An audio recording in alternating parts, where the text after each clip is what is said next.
ክቡራን ተመልካቾቻችን እንደምን ዋላችሁ? በጣም ዘና ፈታ ያለ በጣም የሚገርም አስተያየት ወይም ደግሞ ትምህርት ልሰጥ ነው። በተለይ ለኢትዮጵያውያንና ትውልደ ኢትዮጵያን ወጣቶች ከ14 ዓመት ጀምሮ ያላችሁ ወጣቶች ለእናንተ የሚጠቅም ምክር ነው። በነገራችን ላይ በዚህ በስልክ በማደርገው ስራ ላይ በስልክ አንዳንድ ወገኖች በሚያዋሩ ላይ ያገኘሁትን ልምድ ነው ማካፍላችሁ።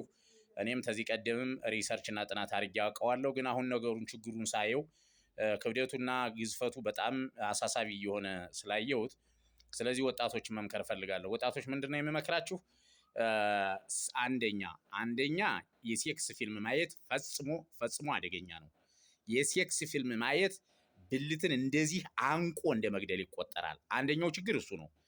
ሁለተኛ ደግሞ ልክ ብልታችሁ ሴትም አያችሁ ደርሶ ያው ተፈጥሮ ነውና ምንም ማድረግ አይቻልም።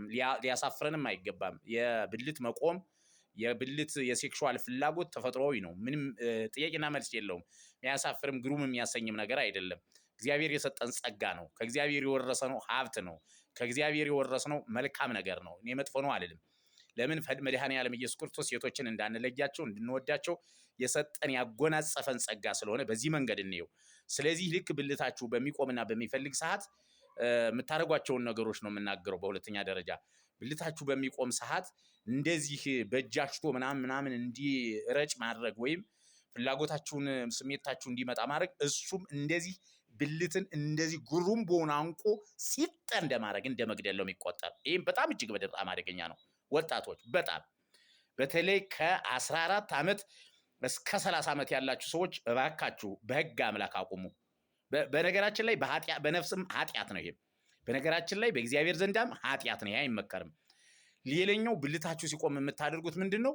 በጣም ጠባብ የሆኑ ፓንቶችን አትልበሱ።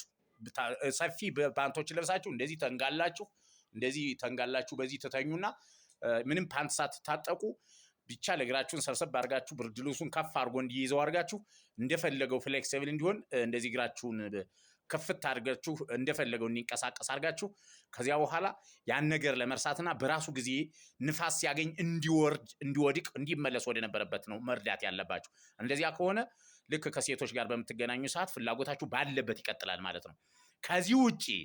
ከዚህ ውጪ ግን አንተ እያነክ የምታስተፋው ከሆነ ሴክስ ፊልም እያየክ የምታስረጨው ከሆነ ሌላ ከባይድ ነገር ካሸንጉሊት ጋር ሊሆን ይችላል፣ ከዲልዶ ጋር ሊሆን ይችላል። ሴቶች ከዲልዶ ጋር፣ ወንዶች ካሸንጉሊት ጋር በሚደረግ ትግል የምታደርጉት እርካታ የምታደርጉት ማስተርቤሽን ይሄ እጅግ በጣም እንዲቻርገው አንቆ ብልትን እንደመግደል ስለሚቆጠር ፕሊስ በጣም አደገኛ ነው። ሁለተኛ እንደዚህ አይነት ነገር እንዳይደገም በሰማይም ኃጢአት ነው፣ በምድርም ህይወታችሁን ማበላሸት ነው ፍላጎታ